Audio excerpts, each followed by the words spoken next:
So these things have a practical impact on our life. So this is the practical deen. What kind of message of this nature is being given by throwing the pebbles on these pillars? And these pillars are given the name of shaitan. They are not shaitan, in fact. These pillars have been made by bricks, by stones. And we are just asked, we have been asked by Sharia to name them shaitan. This is the youngest shaitan, this is the middle shaitan, this is the eldest shaitan. Just stone built by the people, buildings, pillars, which we have built, the people have built. And millions of people, the Muslims go there for Hajj. And their Hajj is not acceptable unless they go there, stay there for 3 days, and every day they go there throwing the pebbles and stones to the shayateen. Why? What is the point basic? If anybody asks, what is the reason behind that act? What is the rationale behind that act? What is a particular worship being conducted? What is the act of worship being performed through this Ramyul Jamarat? The answer is no. You may concoct, you may stretch anything, whatever you want to explain. But truly speaking, there is no natural and true answer to that except celebration. And celebration doesn't mean that celebrations do not carry any message. No, every celebration carries a message. This is just a celebration. You have to repeat the thing, commemorate the thing. Repeat the event through your act. You are repeating the incident through your act, the event through your act. You are repeating the occurrence through your act, whatever way is possible. This is the celebration. But this celebration carries a message also. Celebration is never empty of message. It carries a message. It carries a teaching. Two teachings. Number one, you are protecting and continuing with the sunnah of a prophet. Number two, to show your attachment, emotional, sentimental, affectional attachment to the prophet. Sayyidina Ibrahim alayhi salam and Sayyidina Ismail, those who are known to be Jaddul Anbiya and Jadd of Holy Prophet sallallahu alaihi wasallam. And Almighty Allah has preserved these acts and events in the form of Manasikul Hajj. They have been given the status of Manasik. And the second is throwing the stone to the shaitan, is showing your hatred to shaitan. Your hatred to shaitan. The same way where in this Mina and here when you are observing the Eid al-Adha, you give sacrifice of the animal. The sacrificial animals and slaughtering the animal again, although this slaughtering is an act of sadaqah, is an act of khairat, but at the same time that particular khairat can be on any day, but particular day you have to slaughter the animals for 3 days here, or whether you are in Hajj or you are not on the Hajj, you have to slaughter the animals. But this slaughtering is not for the purpose of sadaqah. If it was for the purpose of sadaqah, then most of meat would have to be divided among the poor. So 3 portions have been allowed. 1 for your own house, 1 for your relatives, and 3rd for other poor people. And if your own family is quite big number, you can keep the whole. 2 shares for you and 1 for your relatives. And even your family is bigger, then you can keep the whole bakra in your house. All the 3 shares. It means that the basic concept is not division, dividing, distributing. That is a secondary thing.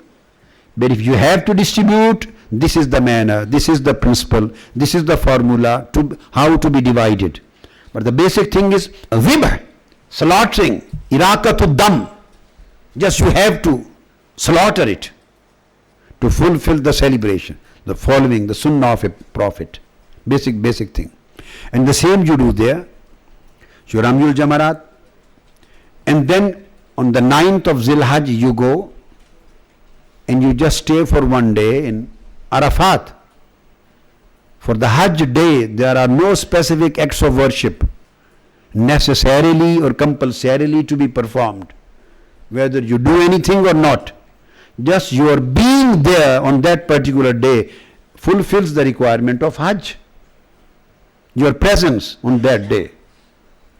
This is again a celebration of meeting of Sayyidina Adam alayhi salam and Hazrat Hawwa on 9th of Zilhajj this month, on that particular place. So this Arafah, Yawmul Arafah, is the celebration of meeting of Sayyidina Adam and Hawwa. And this Nusuk, slaughtering of animal, and Ramyul Jamarat, again, is celebration of an act of Sayyidina Ismail alayhi salam and Sayyidina Ibrahim alayhi salam. And Sa'i Bain Safa wal Marwa, celebration of an act of Sayyidah Hajara radiyallahu anha. Labbaik Allahumma labbaik talbiya, celebration of the call of Sayyidina Ibrahim alayhi salam. So all manasik of Hajj are celebrations. So Islam requires that your attachment to a particular act, to the Prophet, to his Sunnah, should be in both ways, spiritually as well as practically. Apparently as well as cordially. In the form of your amal and in the form of your love. In the form of your act and practice and in the form of your love and feelings and emotion and sentiment.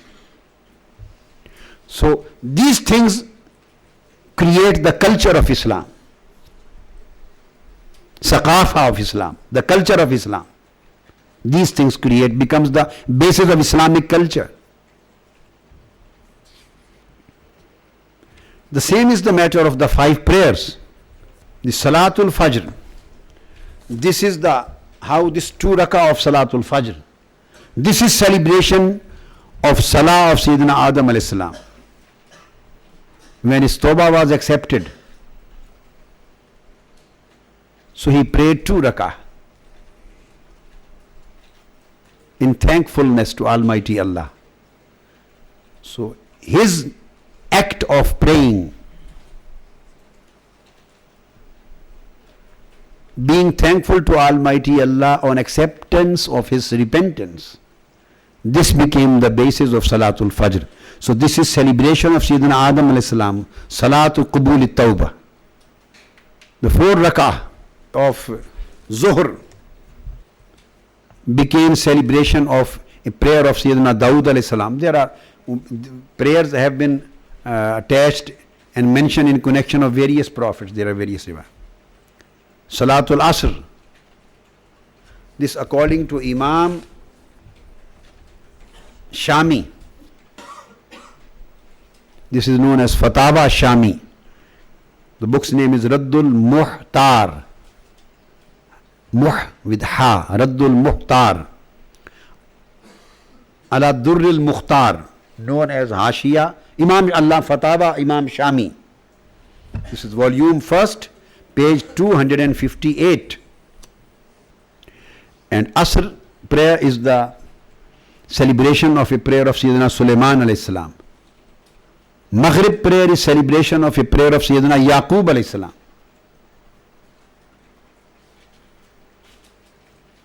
When he recovered from a long illness, he was so weak, so he started praying in thankfulness, in gratitude to Almighty Allah. It was Maghrib time. So because of his weakness, he could just pray 3 rakah. He tried, but didn't succeed. He couldn't pray the 4th one.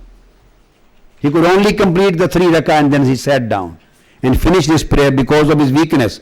So that time, since he could pray only 3 rakah, Almighty Allah made Salatul Maghrib only 3 rak'ahs. Because the basic idea of prayer is the celebration of a prayer of any prophet.